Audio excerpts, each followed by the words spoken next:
Becky Gannon, and I'm mad about miniatures. Today, I'm talking to Melany Kahn, who spearheaded the effort to get the town of Brattleboro, Vermont, to put on their first annual Festival of Miniatures. The town rose to the occasion with 80 miniature window displays in downtown shops, gingerbread house contests, and more. And it all started with one dollhouse. Let's go talk to Melany. Hello, Melany. It's so great to have you on today. Oh, I'm so happy to be here with you, Becky. Well, I feel I have to tell people a little bit about the whirlwind of how we met. Absolutely. So we only met about 3 weeks, maybe 4, and you had sent me a letter telling me that you were going to do a festival of miniatures and that the entire town was getting together to do like 80 miniature windows and lots of activities. And I read that and I thought, well, that's kind of neat. Maybe I should do a shout out. So we kind of wrote back and forth a little, and then we got on the phone and we just really hit it off. And before I knew it, you had invited me to be a judge. Mm-hmm. And then I ended up inviting Julie from Ridiculous Tiny Things to come be a judge with me.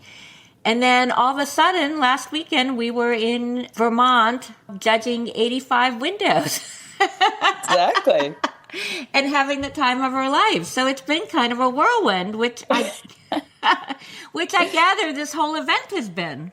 Oh, 100%. And I may be one of the few guests who doesn't live near you that you've met in person fairly recently. Exactly. Right? Yes, I know. Very recently. I just got back a few days ago. And for your audience that follows you and has not had the pleasure of, sharing a meal together and sitting down and talking minis and walking through and looking at windows, I do have to share that Becky in person is even more vivacious and passionate and enthusiastic beyond belief about the world of minis. And that is very contagious for the rest of us. And we had the best time welcoming Julie Steiner and Becky to Brattleboro for the first ever inaugural Festival of Miniatures as our preeminent judges. And they did a fantastic job. Aw, that's so nice of you to say. Thank you. We had the best Christmas adventure. Julie and I also went on a Christmas adventure last year and to go see her sweater with some friends at Case Browning's wonderful museum in Maysville. And then we did this, and we're like, we need to have a miniature adventure every Christmas. This Festival of Miniatures, as I told you and several other people, I think it's the first ever of a kind. And when I told everyone this in your town, they were really surprised. Yeah. So the purpose was to promote the economic development of downtown. Correct. Yeah. And I love that. I love, people sometimes say like, well, what is the point of miniatures? And I'm like, well, what is the point of any kind of art? But I do love that you used it in such a clever way to bring the town together, to get people coming there. It was really kind of genius. Well, thank you. I love being called a genius. This is an accidental act of genius. Well, the other thing I love about it, and we'll tell, is it kind of all started with one dollhouse. Yes. And the funny thing is, as I said that, I realized actually that almost all the stories on my podcast begin with one dollhouse. Mm-hmm. And I love that.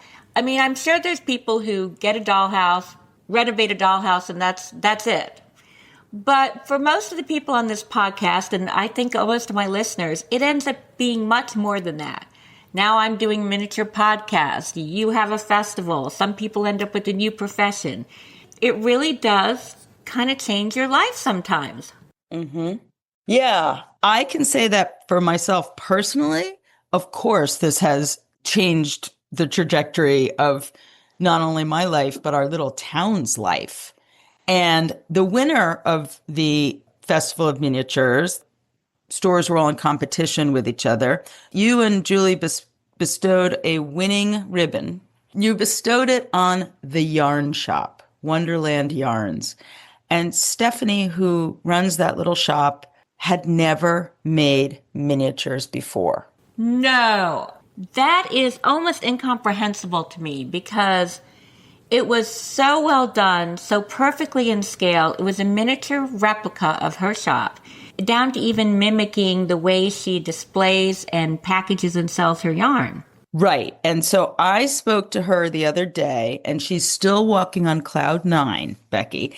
And she said, I have come away from this experience with a brand new hobby, a laser cutter, and the Ooh. skills to use a laser cutter, which she had never done before, a model for her shop, which will permanently be on display inside her shop, and an enthusiasm to take it on again next year with a brand new idea.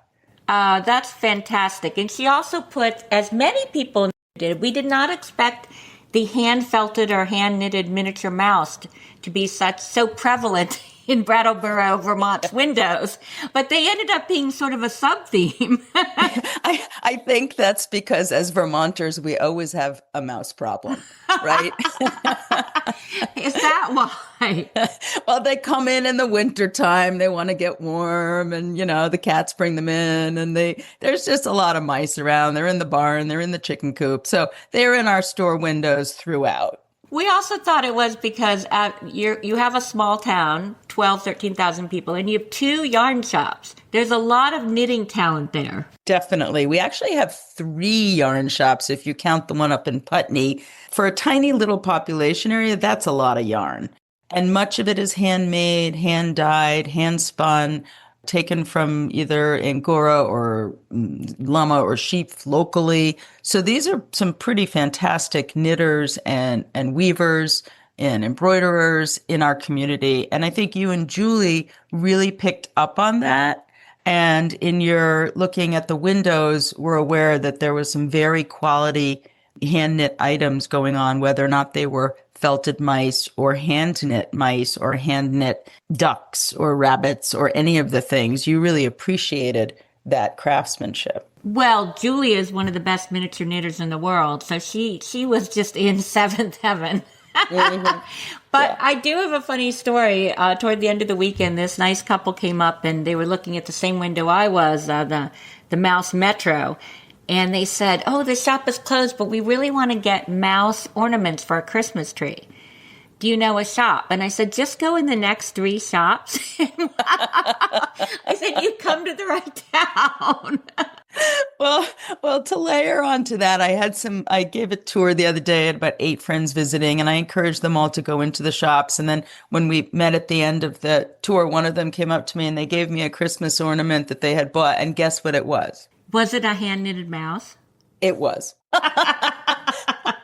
On a mushroom, because they know that I love mushrooms. So it was my 2 passions, like miniatures and mushrooms, blended into one felted mouse on a mushroom. I love that. I love that. Well, Julie and I, when we were talking about what the rubric would be for judging, I kept saying, a lot of these townspeople, they're first-time miniaturists, and we don't know what it's going to be like. We got to be nice. We got to be nice. Yeah. And so we didn't know what to expect. And then we went to the Mouse Metro, which had witty signs, see a cat, say something. Yeah, and have you been injured in a mousetrap accident? Exactly. It had a working escalator, 2 working escalators. I remember turning to you and saying, so are there a lot of artists in this town? Which there are. There's an incredible amount of artists, and you can see that. But we were really, really impressed. And not just with the quality, but the enthusiasm. And people were so interested in miniatures and what we had to say. You really set that town on fire. Well, that's an interesting lens to look at it through. I agree that there was a fire put under the belly of the townspeople, whether it was the nonprofits, the schools, the merchants, the Downtown Alliance that helps keep our downtown vibrant. But more importantly, I think what it was a good idea at a good time for a good audience with the right participants. It was just a confluence of a good idea meets the right time. I think that's what it always is. Exactly. But it doesn't mean that it's smooth sailing, but I think it just takes that right person at the right time with the right idea and then a lot of work. Yeah, a lot of work. I think, Becky, you, and I think your listeners probably also feel this way. If you're involved in miniatures and you're really smitten by them and your heart is sort of flutters and skips a beat when you see a really lovely small item or miniature in whatever form, when you're engaged at that level and you know that feeling, it's a slightly unqualifiable feeling, but you know it when you feel it, right? Right. If you can convey that one can get that feeling from working with miniatures, and then people start to feel it themselves when they start doing the work and they learn, oh, I can fill this little glass case with some mini items and boy, it comes to life. And whoa, what happens when you light it up? And geez, I just made a little tiny world that other people can look at and get a little chuckle from. And then everybody starts to feel that little hit of dopamine that you get from having your mind ease into looking at another world, right? And so for the townspeople who got involved with it and the townspeople now coming and also the visitors coming from out of town to look at it, there's this shared sense of buoyancy, right? You experienced it when you were here. Oh, absolutely. The vibe is really positive. Yes, it's so positive, and it extends throughout the town, and even the grocery store got into it. They hid 10 mini scenes throughout the grocery store. Yeah. And so your listeners, since they're listening to your podcast, already probably have a sense of the power of miniatures, right? But to share that on a broader scale is how the festival sort of came up out of the ground or emerged like a geyser because of what I sense globally, nationally, locally, even within our families, is a need to do more with our hands, to look at things more closely, to hold each other tighter, to build things together, to be in community with one another. And so the miniatures simply provided a vehicle, a platform by which we could all have this very apolitical, whimsical, family-friendly, craft-oriented, all ages, totally accessible, no real high bar of entry way to all participate. And one of the things people ask me all the time, what do you hope people will get out of coming to Brattleboro and seeing this? And what I would hope is that they would know that this is replicable, that you could do things like this in your own families, towns, communities, regions, right? And that it doesn't necessarily have to be miniatures, but boy, miniatures sure do make it easy. They do. Because they're just the perfect marriage of Christmas and windows. Yeah. And any other holiday too, little Easter or Valentine's or really anything. Or even no holiday at all. You could do it for the summer. Correct. Yeah. I agree with you. There's something about once you start making miniatures, it's this power of making something handmade plus a little extra. And I think it gives you a sense of confidence. It gives you a sense of magic. It connects you to materials in a way that if you're staring, like I stare into my phone, on Instagram for a large period, I think you crave that. Mm-hmm. I want to layer on another thing that I've learned from this whole experience is that when I'm standing in front of, let's say, the Mouse Metro, which is indeed a fantastic 4-store subway system of mice, all doing different things with lots of jokes and little Easter eggs of humor all throughout and all these little vignettes and scenes. And, the best miniatures tell stories. And this one tells this fantastic story about the mice running the metro, being nervous about the cat up above, and the people looking at the metro from the other side of the glass and staring at it together and pointing out something that they see. The audience becomes in that moment of time, they're sharing this experience of seeing it for the first time and having, laughter and pointing out nuances and little details. And it becomes its own little microcosm of joy just with the viewers. And they might be people you've never met before. They probably are. of different ages, different backgrounds, and you're all having this common experience together. Grown men, young children. It's really beautiful. It really, really is. I mean, there's just something really magical about it. And to think it all started from one dollhouse, and it did, the Victorian Painted Lady. Indeed.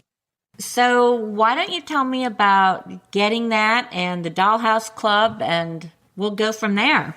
So back in March of this year, somebody pointed out to me an old Beacon Hill dollhouse by the Greenleaf Collection. It's a kit, and it was in somebody's garage, and it was for sale on Facebook Marketplace for $100, including all of its furniture. It had beautiful copper tops to the bay windows. It had very nice trim and molding on it. It was half finished. There was still some undone shingling on some sides, and the inside wasn't finished at all.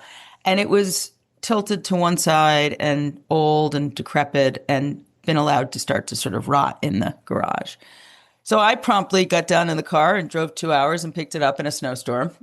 Now, had you done minis before that? Oh, for sure. Yes. I grew up loving miniature dollhouses, and you and I have had a conversation about both of us being fans of the fashion doll. And that went on for many, many years. And so my first dollhouse was probably fashion doll scale. It was probably, 6'1" versus, 12'1", and with much larger furniture in it. And then as I got older, I started to work in smaller scale. And then I took a really big break while I had children. And then my childhood dollhouse came back to me, not the large scale one, a smaller scale one. And I began to work on that in my farm in Vermont. And I started something called Dollhouse Clubhouse, which is simply taking time out of the week to go up to the farm, my childhood bedroom, and have a few hours of uninterrupted maker time with friends where all you do is laugh and worry about tiny wallpaper, and all of real world problems just disintegrate, and you're focused on your making with friends by your side, cracking jokes. And we call it dollhouse therapy. I'm sure your viewers and listeners are very aware of the feeling of just feeling lighter after you've been involved with your making, right, Becky? Oh, absolutely. I mean, I started during COVID, and it really took me away from, what was happening or not happening outside of the house, Absolutely. And people talk all the time about what it does for them, if they don't feel well, if they feel lonely. I just think it takes you to another place, and to share that with friends is, of course, the best thing of all. Yeah, and Dollhouse Clubhouse is really, obviously the name itself is a little bit tongue-in-cheek. We would laugh about having viewers, and the viewers would just love this wallpaper. And of course, there were no viewers, but we thought that was very funny that we were doing something that felt slightly performative. And we would say, well, we need to have Dollhouse Clubhouse open house at the farmhouse. And then we would try to get people to come up and see what we were up to. And, most folks took it all in good spirit. But then we thought, well, maybe there's something to this. Maybe we should take this dollhouse when we're done renovating it and bring it downtown and put it in a window and have people see it. And that was the origin story of the entire festival, which started out then as a stroll. We were going to do a window stroll and have people come to Brattleboro just to see a few dollhouses in the window. Thinking back to my childhood in New York City, looking at Saks Fifth Avenue and Bergdorf's and all the windows. I would drag my mom up there. I'd go see them 2-3 times. Just loved them. And it didn't completely understand at the time that was also an economic development scheme for those stores, right? I just thought it was minis. But I did have in my head, like many small towns across America, Brattleboro has had its challenges and struggles. And so I had in my head that if we could get more people to come back downtown, showing off our creative side, our whimsical side, our family-friendly, warm side, our tongue-in-cheek, quirky, witty side. Many of these windows, as you experience, Becky, are funny. There's always a tad bit of humor in a good dollhouse scene, right? There's dentures and a mouse trap. There's a toilet bowl brush. There's a spilled can of paint. There's paint steps. There's always a little vignette in a good dollhouse scene. And I feel like one of the things we all experienced was people's personalities and their stories coming out in the vignettes that they then chose to tell. I hadn't counted on that when we thought of just putting the painted lady downtown. I didn't count on the fact that so many of our storekeepers and nonprofits and galleries also would find their inner creative miniaturist and be able to share that. Well, if one dollhouse in a window is great, 80 dollhouses is 80 times better. 100%. And Becky, maybe share your experience of our library, because I think that's a great example. Oh, so we kept hearing, you have to see the library and we're going to get you a tour. And I'm like, okay. And I just want everyone to know that I had divided, the 80 dollhouses into how many hours we had that day to minutes. Yeah. So I was like, okay, but it's going to cost us for our, 5 minute per window. So we went in and we saw the outside windows, which were gorgeous. They were reproductions of books, mostly children books. This beautiful hand reaching down for one. There was Baba Yaga with the house with the chicken feet. And we thought they were really well done. But we didn't know that that was just layer one of the miniature craze in the library. Yeah. We came in and we got a tour and we saw they had done a book display of miniature books, books about miniature. And then we went upstairs to the children's section where they had done these beautiful paper dioramas of all these famous children's books and made a game out of it so the kids could match the book to its title and everything. And we were just blown away by that. Everywhere we went, there was some other touch. And then the kids could even make their own miniature snowmen and then place it themselves in a diorama. And we were just so blown away by how they'd encapsulated that theme in every square foot of the library. Yeah. When we first went in, we're like, oh, we're going to have to give them something. But they actually ended up in second place because they deserved every bit of it. It really was magical how they went above and beyond. Well, and I was, of course, very delighted that they did come in second, because not only did every single one of their staff, like maybe 12 to 15 people, have a hand in their design, but Starr, our chief librarian, said that being involved in the festival and in turning the library over into a miniatures showcase actually buoyed her staff, and they have become closer as an organization and more smiling and more happy. And, libraries can be tricky places these days. They end up doing a lot of social services. They end up dealing with some folks who don't have homes. I mean, it can be a really, really challenging place to spend your day every day. In addition to all the good work, they do with reading and kids and activities, they also are one of our public spaces that has, bathrooms and warmth. And so they felt, and they still feel, like this was a transformative experience for them as a public library. And I was very grateful that Becky and Julie saw that potentiality come through in their miniature work. And I agree, it was some of the best displays of miniatures in the whole entire town. And that was a tall order, because there was really good windows that didn't even get judges' mentions. Really, really good. Did not even get one. I know. Yeah. And going back to what you said in the beginning of this podcast, Becky, these were not people who had experience doing miniatures before.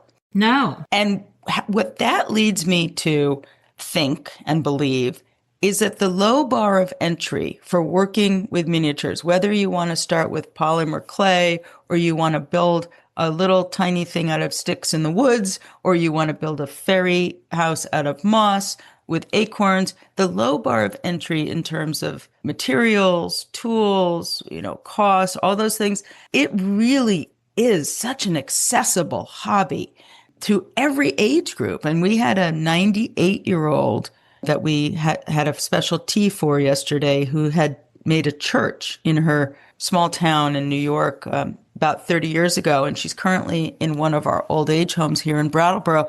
And she has kept this church with her that she handmade. It's a bridal scene. She handmade about 30 to 40 congregants, ushers, the bride, the priest, the organist, all hand sewn with real hair, hand painted. They're stunning. And it's got stained glass windows and a beautiful interior, handmade pews.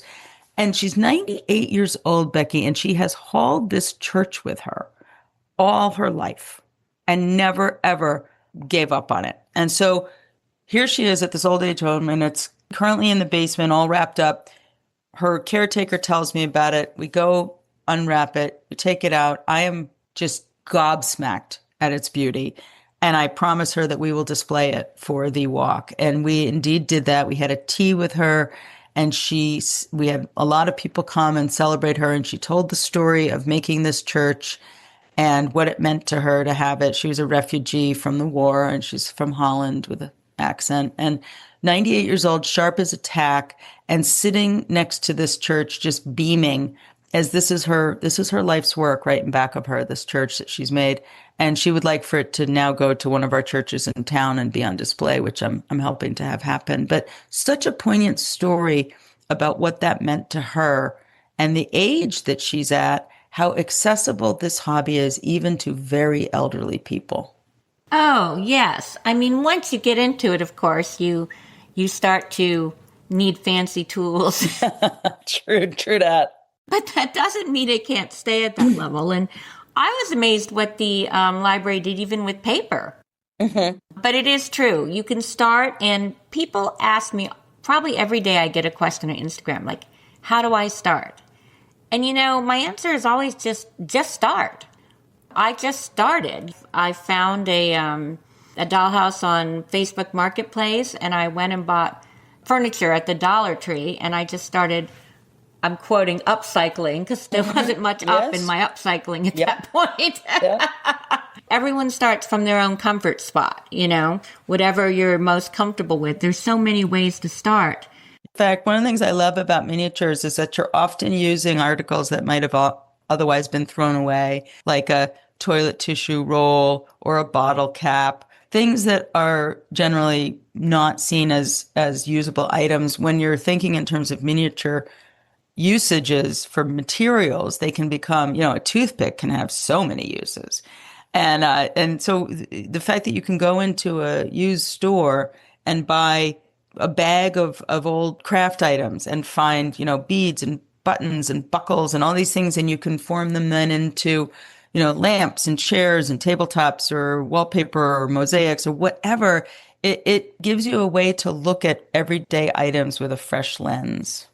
Absolutely. Once you get into miniatures, you cannot go into a hardware or a hobby store without spending about 10 times more time there than you ever would have.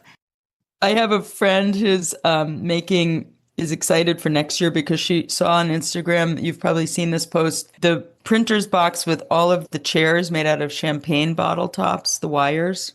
Yes. Yeah. So she's like, I'm collecting champagne bottle tops. Well, there's actually a contest. I think it's still on every year. One of the champagne companies awards a prize to whoever can make the best chair out of that. Oh, really? I have to go look that up immediately. So I think it's still going on. I'll have to go look too. Back to the Victorian house. So you started making it. You wanted to show it off downtown. It's painted beautifully. It even has a hand-blown glass greenhouse on top.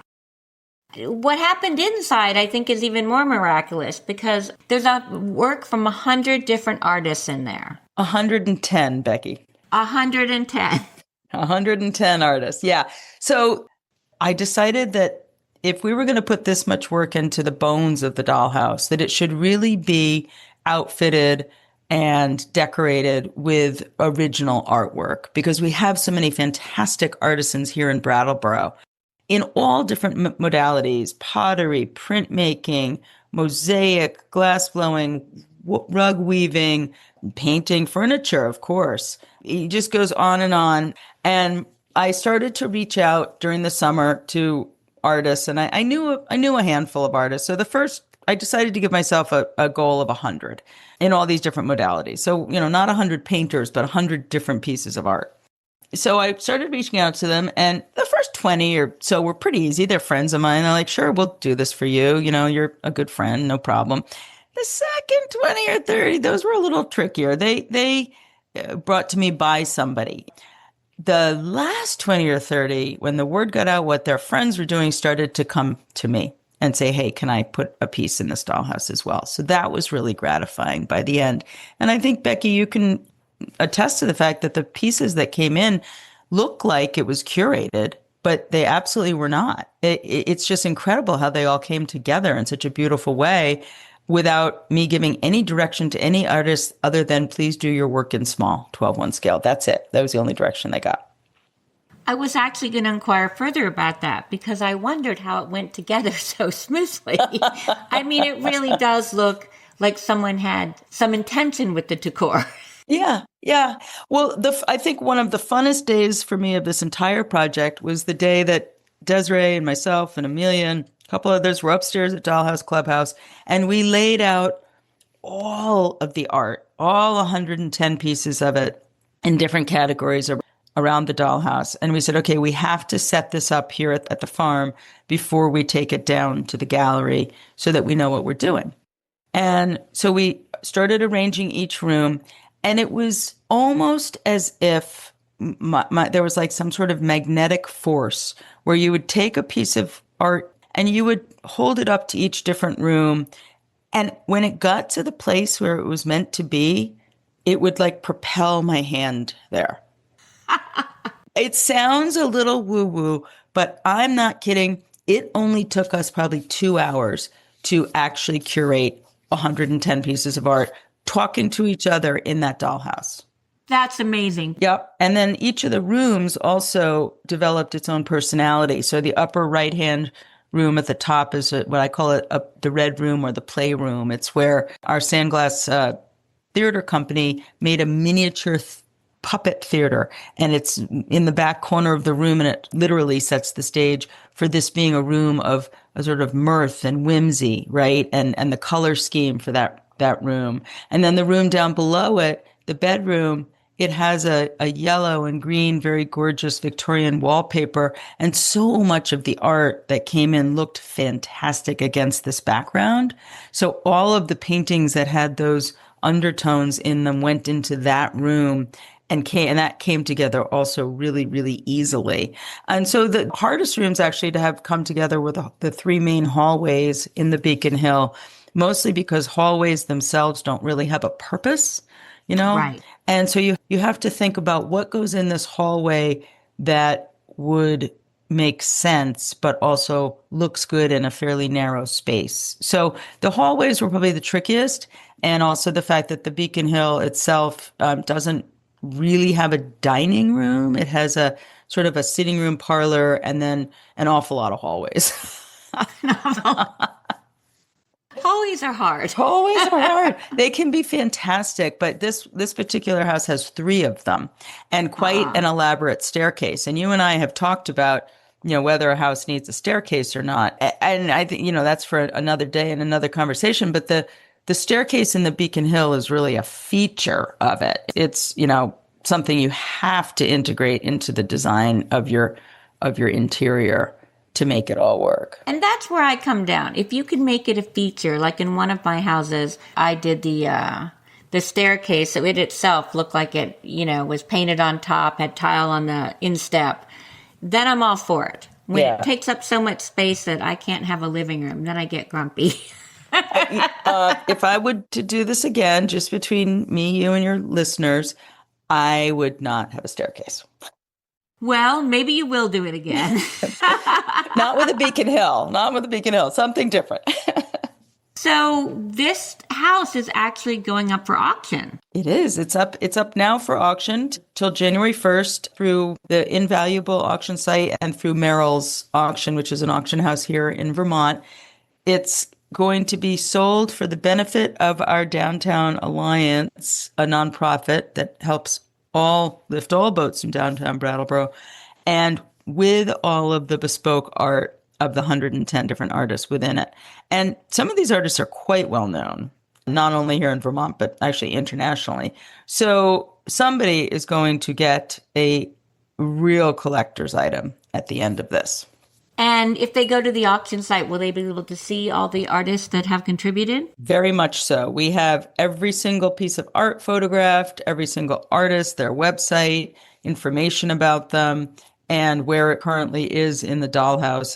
It's all very, point and click on the, also at brattleboro.com, which is our website for the festival. There's a drop down for the festival within that website. And within that, you can see the dollhouse and you can see all of the art photographed individually and also within the context of the dollhouse. I also have it extensively featured on my page right now.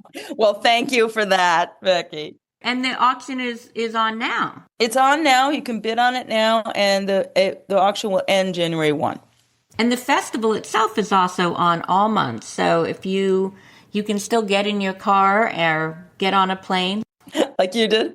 And go see it. Yeah, I think the last 2 weeks of the festival of December are going to be very busy with visitors. Of course, we've got, Christmas vacation and so on. And then we're in heavy discussions about next year. What does this morph into? That's to be determined. But the appetite for a festival of miniatures here in New England and for Brattleboro to be the host of it is quite large. Well, I've already told you this, but I'll tell our listeners. Julie and I, when we went to the gallery party, we were asked to list the prizes we gave and why we gave them. But there ended up being quite a few prizes. So I thought, they're going to get bored listening of all the different reasons we gave them. You could have heard a pin drop. Never have 60, 80 people listen so intently. They have gotten the bug. Yes. And actually, more like 200 people, I think we had in that. Oh, was it? Yeah.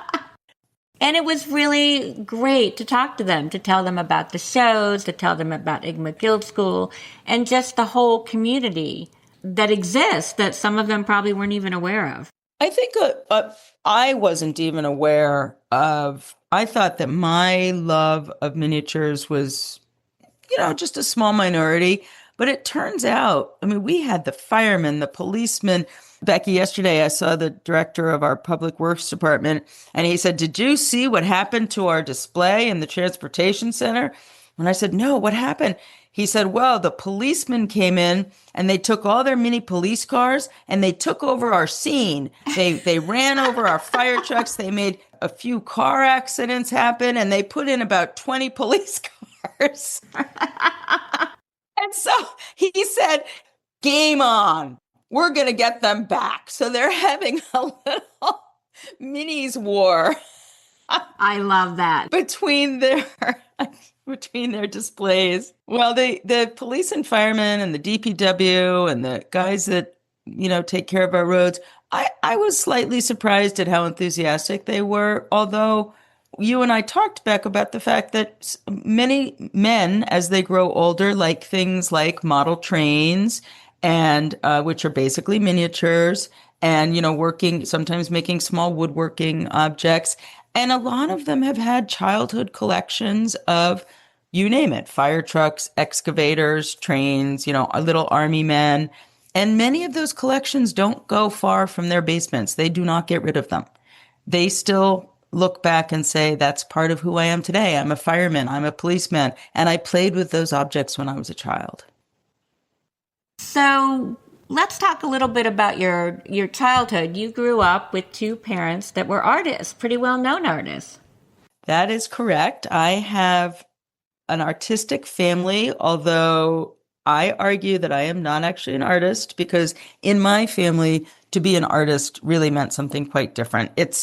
It was to be born with a very, very good skill at drawing and painting and creating and being quite disciplined about following that as your career. So my father was a landscape painter named Melany Kahn, and he painted primarily Vermont and Vermont scenes. They lived in New York and Vermont, but Vermont was a real source of inspiration. And my mother, abstract expressionist painter, named Emily Mason. And she painted very big, bold, beautiful, abstract images with a lot of nature as her muse and a particular style. Both of my parents had very signature, almost branded styles by the time they were well into their 80s of what their pictures look like. So if you were to look them up, a Wolf Kahn or an Emily Mason look very much the same throughout the years. They evolved as painters and their work evolved, but their basic essential look of what they did was quite at its core pure. They knew what they were doing. And they were both extremely good artists and both very good teachers. And they gave me and my sister a lot of room to be creators as kids. We didn't have a television. Of course, there was no other kinds of screens, a lot of book reading, a lot of being out in the garden, mushroom foraging. I was born in the 60s. They were parents of the 70s. There was a lot of freedom to explore and express. And so I, as a young person, had a very, very active miniature hobby, as well as I love to write and I love to do other forms of art, flower pressing and fairy gardens and things like that, but not painting and drawing. That wasn't my jam. My sister became a painter, but I did not. So when people tell me that I'm an artist, I have a little bit of an eye roll because I like to just say, well, maybe in some worlds, but not in my family. Well, I find that really interesting, just both because your parents are very talented artists, but also my mom was an artist. Yeah. She was in no way famous, but she loved it and she spent a lot of time doing it. But you know what? She never taught me to draw or paint. It was just her thing. But what she did do is encourage me to be creative in many other ways. Mm-hmm. And I think that's part of why I love minis, because there's so many ways to do that. Yeah, I think the important lesson for me is just to make the time for it. If there's something that you really love to do, even if you're just a dilettante, you're just starting out, you just really don't know what you're doing, just make a little time in your life to spend on it. It's just like very, very important to keep that part of our souls nourished, and I think my parents taught me that most of all of everything. They were so absolutely determined to be artists that there was never any question of the value of that part of your life. We've all been putting off asking. We know that's not a given that you're going to do this next year, but I know everyone's going to ask me, when are you going to make that decision? I think the decision is being made sort of as we speak. You had the privilege of meeting Kate and Aaron, who help keep our town vibrant and alive year-round. We went out the other night and we're talking, and I really wanted to know what their experience of this was. And they said, we would really be crazy not to do this again, because this has lifted up Brattleboro and its visitors and its townspeople so much that if we didn't do it again, it would almost feel like we were not really respecting that we sort of accidentally created this wonderful thing. And we should not be afraid of the hard work that might take. And I had to agree, like I had no idea, Becky. I had no idea. If you had told me last March that on December, whatever, sometime in the future, I was going to be talking, with my idol, Becky, on Mad About Miniatures about a festival, I would have said, can I have some of what you're smoking? There is no universe in which this was a thing that was going to happen to me or to our town or to you or any of us. So I love that about it. It feels very organic and very like kismet, like it was just karmically meant to happen. And that Brattleboro, did something really good in a past life, and it's coming back around. It's a compassionate town. We're filled with people that are really trying to help one another. We want to be warm and welcoming to the greater, New England community, the greater national community, internationally. And this is a wonderful way to showcase just how quirky and innovative and, magical we can be even in the dead of winter. So I'm really proud of the folks who have made this happen in our town. And I think they'd be disappointed, honestly, if we didn't pursue it. I really think so too. I mean, we talked about how the firemen and the police got into it, the kids got into it, the mini market. There were all these great examples of children's art from the schools. Mm-hmm. And then there was a mini gingerbread house competition. Yes, And yes. one child made a gingerbread slide that you could drop Mini mini marshmallows marshmallows down and down. make a wish. I don't know who this child is, but you were a genius. Yeah. And everywhere we walked, I mean, we were writing things down at the window. So it's a friendly town. We got asked, "What are you doing?" Yeah, yeah, yeah. Well, you had those wonderful judges buttons too. We maybe you should use this chance to explain the ribbons that you got to bestow. Well, they caused a little controversy online. So the main prize winners' ribbons were huge, ornate, elaborate ribbons. They must have been a good 2 feet. They had layers, they had tassels. These ribbons were so huge, and there's this great picture on my Instagram of Julie and I holding up these gigantic ribbons. And so many people were like, shouldn't there be tiny ribbons for tiny prizes? And I was like, no, they're to go in the storefronts. They need to be big to show all the work and creativity that went into it. Yeah, and they have been uniformly well received. I mean, they're gaudy. They have a tassel. They're really big. I fashioned them after the Chelsea Flower Show ribbons, which they take their ribbons in England quite seriously. Extra. Extra, extra. You can see them from far away across the street next to the miniature scenes. Try to infuse irony wherever you can. We did a lot of building while flying with this festival. As I said, it started out with the idea of one dollhouse and a window. Then it went to this idea of a holiday stroll where there might be multiple scenes and windows. And then suddenly it went to a festival because we started getting so much interest and so many events. And the small team that I was working with grew and grew with people wanting to be involved with helping. And then Erin from the DBA came over to me one day and said, "You do know that this is a festival, not a stroll, right?" And I looked at her and I just started quaking in my boots. And I said, "Oh my God, we've already started all of our graphic design and our, logos and our putting it out into the world in ads and things. And we had to reel that all in and rebrand on the fly to a festival." I could tell that it changed because if you go back and look at, I always stalk for research purposes, the Instagram of where I'm going and what I'm doing.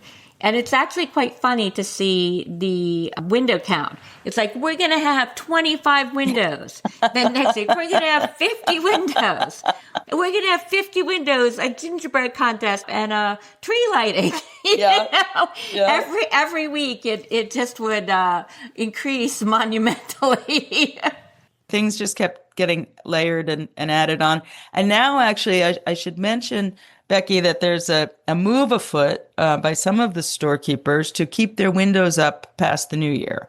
So the Shoe Tree, for example, which you visited, which has the mini mice living in there's something called the Brambles at Shoe Tree, which is their affordable living shoebox apartments. And it's really quite wonderful, all knitted animals. The Shoe Tree owner has asked the gals who put that window in for him if they would leave it up till Valentine's Day and give it a Valentine's theme where all the animals are asking each other for their Valentines. And I thought that was really sweet. So there is definitely a feeling that they have brought good energy to the stores. So they want to keep them up for a little longer. That's especially funny because I talked to the owner of the Shoe Tree, really nice guy. But he said at first, it was kind of difficult for us because they use shoe boxes and they use some actual shoes in there. Like the mouse was sleeping one. He goes, "We're used to knowing where all our shoes were." And it did cause a little consternation. Yes. Well, currently their sparkly clog is acting as a very comfy sleeping bag for a little rabbit. Yes. He's become a full convert. And I think one of the experiences of the stores has been to have people come in with these huge smiles on their face and just saying, "Your store window is fantastic." And, the stores have to feel good about that, Oh, they do. Well, it's just been such a fun and unexpected holiday adventure for Julie and I to go down there and meet all these wonderful people that I know we're going to keep in touch with you. And I know I have some friends for life now down there. You bet. Well, we experienced that the first time we spoke on the phone, Becky. I said, I feel like I just called an old friend after it was an hour had gone by and suddenly we're still yakking. I think miniatures do that. They provide a really, really nice bridge for connectivity. And I think this festival underscores that point in a way that you do every week with your work and I try to do. But this festival has, I think, really validated what you and I already suspected. And that makes me really happy. Well, I just want to say to everyone out there, go to Brattleboro or talk to your town and this is the first ever mini festival, but it doesn't have to be the last. Right. And it takes nothing away from Brattleboro if we get towns all over the country having miniature festivals. More is more. That's the way I look at the world. More is more. Yes, I'm not a minimalist. The more people that we have that can find the joy in this particular hobby or in any hobby that requires making, I think is good for our entire world. I really do. It's really nice to meet fellow enthusiastic people. Nothing worse than my dad used to call people that weren't enthusiasts, he used to call them reluctant dragons. And he would say, oh, I don't want to hang out with that person. They're a reluctant dragon. And I didn't really know what he meant. But as a grown up now, I sort of know what he means. Like he wants to be around other people who have passions and that you can learn from and that just vibe and energy of positivity and like interests. And I love that about you, Becky, for sure. And Julie, especially both of you together. It's like the sum is greater than the parts, right? But being around fellow enthusiasts does have a contagious effect, I think. Yes, and I think surrounding yourself with people who are involved in things, no matter what they are, miniatures or something else, that have a passion and a spark, it only improves your life too. It really does, because we all need to be around sources of joy and enthusiasm. You know, we have this one life, why not make the best of it? Wow. Well said. And, I always say at the end of a podcast, there are no rules in the dollhouse, just the rules you create for yourself. And I think the Brattleboro window showed that. I mean, they weren't aware of any rules in the miniature world, so they just broke them all. Yeah. And I like to think of that as a little bit of an allegory for life, because I think if you get used to not worrying about what people say in your art, you're going to get used to not worrying about people say in your life. And I really believe you will be better off for that. 100%. And I think we can't really say enough about the risks that a lot of these merchants and nonprofits and galleries took in leaning into a miniature hobby that many of them had not done before, and knowing that it was going to be viewed by a lot of people. Like there was a lot of courage involved in that. Yes. And so I really think we cannot take away from the fact, or we should, really celebrate, a different way to put it, the fact that there's a leap of faith that this whole entire town took. Thankfully, the water was warm and deep. Right.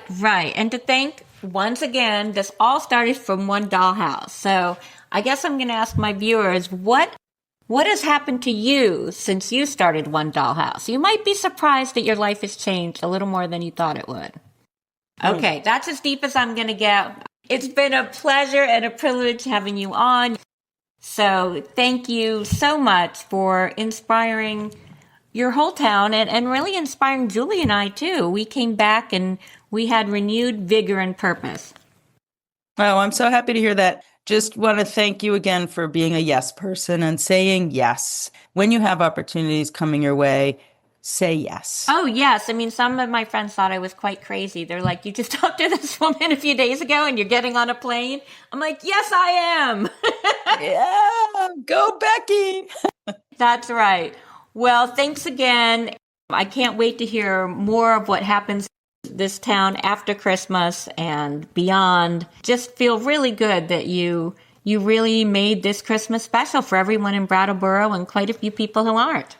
Thank you so much, Becky, and thank you so much for having me. Oh, you're welcome. Bye-bye.